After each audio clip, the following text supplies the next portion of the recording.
and more loving. Preaching that Jesus Christ is the only way to heaven is not a side trail. And the fact remains that Billy has never believed that Jesus was the only way.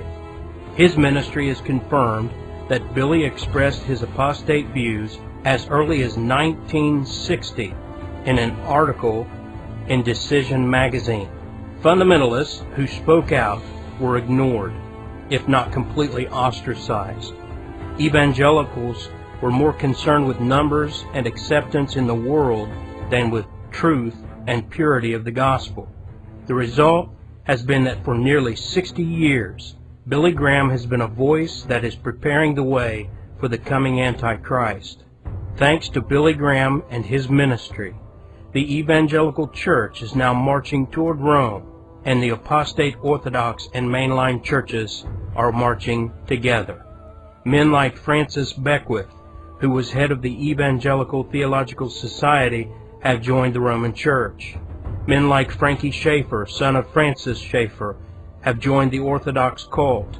Chuck Smith Jr. and his church at Capo Beach, California, were disfellowshipped by Calvary Chapel, headed by his own father, Chuck Smith Sr., for bringing Catholic mysticism and the whole Billy Graham influence into his church. And this list could go on and on. The entire so-called emergent church movement is led by admirers and disciples of Billy Graham.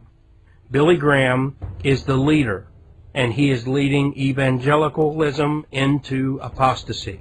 It should be noted that Billy Graham talks like a Freemason.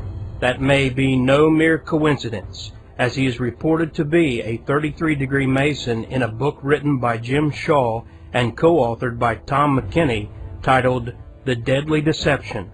These claims are made on pages 104 and 107 of that book. Graham's ministry has threatened to sue Masonic groups for publicizing Graham's Masonic status. This claim has also been reported by Robert Morey and others.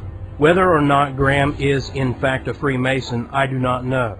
But he preaches like a Freemason, and he is preaching Freemason doctrine, which is New Age and Universalist doctrine. That is to say that Jesus is only a way to God and not the way to God. Bible-believing Christians do not follow a man.